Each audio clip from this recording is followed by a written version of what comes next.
I love Thailand, and I grab every chance to come here when it is possible, especially when it is snowy at home in Northeast Ohio. This is my favorite spot in Bangkok, Sukhumvit Swa 22 and Swa 31. I thought about buying a vacation home here, but after careful research, I am now against that idea totally. Here is why. The first and foremost reason is that the number is just not add up right.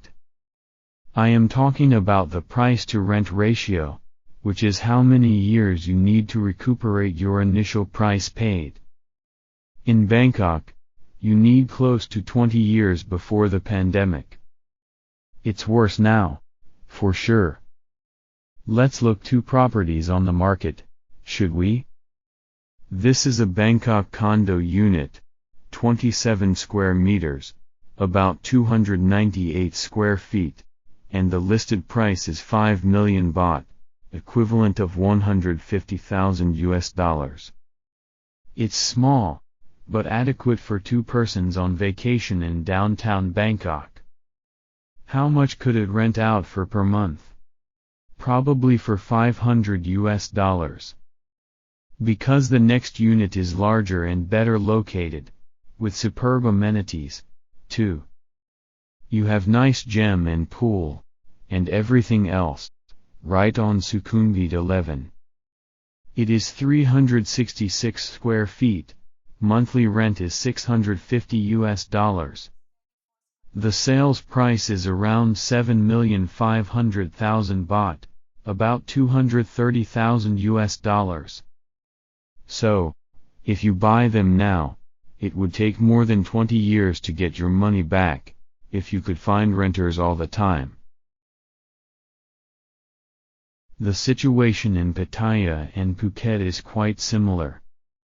Here is a nice and new condo building on Pattaya Beach, about 320 square feet, sales price around 6 million baht, about 180,000 US dollars. It is now renting out for $550 per month, incredibly cheap. You are not going to get your investment back for more than 20 years, if you buy this one.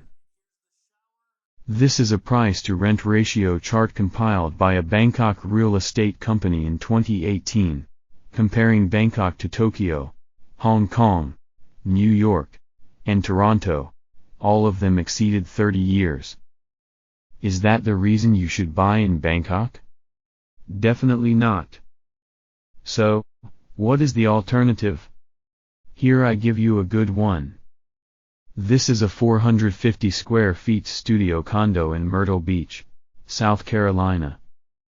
It is part of Sea Mist Resort with 7 indoor and outdoor pools, and from the balcony, you can see the ocean wave. 3 years ago, I paid $50,000 for it. Last year, the rental income was $11,000. After deducting rental management company's fee and monthly HOA fee, etc., I had $7,000 pure profit. Currently, the price is $55,000. In 8 years, I could get all my initial investment back. With $7,000, I could pay those Bangkok or Pattaya condos for the whole year. It is a number added up nicely, is it not? The second reason is legal. As this website document clearly stated, foreigners are not entitled to purchase land in Thailand. This is what Tim, Tiger's host, has to say recently. Of a property to a foreign person, yes, unless they've made significant investments into the country of $1 million+ in most cases. So with a condo, they can only sell 49% of the rooms in the condo to foreigners. Mm-hmm. That's how they get around that Ownership Act. And when it comes to a freehold of a landed property, you can only own 49% of a Thai company that then buys the property, or you lease it. So, I mean, there's ways that you can own property in Thailand, but you can't, as a foreigner, fully own a property. So Thailand is a very difficult country to really own property, like 100% in your legal entity. So, if the numbers are not adding up well, and it is legally complicated, why should you buy property in Thailand? Would it make more sense to invest in the familiar and stable US market, and then use the income to pay for your stay in Thailand? The third reason is about the future of Thailand's real estate market. It is unpredictable in my opinion. I have stayed in Holiday Inn and S31 Sukhumvit Hotel across the street for 20 days now. I spent more than 30 minutes in the hotel restaurant for breakfast each morning, but I have never seen more than a dozen fellow guests. The overall hotel occupancy rate is about 20%. Yet, you can see building construction sites everywhere. This is a site next to the Holiday Inn, and this one is next to S31 Hotel. These construction projects started before COVID hit. Afterwards, some could not continue, such as Pattaya Pier condo building abandoned, while others continued. Thus, oversupply issue will get worse. When, or is it possible, for the demands to come back to the pre-COVID level? The answer rests on the China factor. According to this chart, Chinese tourists were the single largest group visiting Thailand in March 2019, close to 1 million in a month. Here was what Morning Post had to report. A tenfold increase in arrivals from China in the past decade, 10.5 million in 2018 alone, makes the Chinese a huge revenue source. I always say, if someone say I don't like Chinese, or send to me.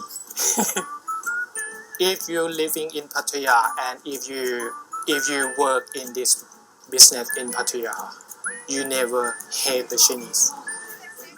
However, since March 2020, there were very few Chinese tourists coming to Thailand. Chinese citizens in Thailand could not find a way to go back home. There is no single commercial flight between China and Thailand. Many analysts say that Beijing's decision to cut off from outside world is not just about the pandemic, but also political. International tension and domestic control work hand in hand.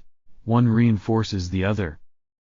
If that is the case, Thailand's tourism and real estate business would continue to be in trouble. They have been pumped up by the Chinese, and they are not coming back now. This future uncertainty should worry you, if you are thinking about buying real estate in Thailand.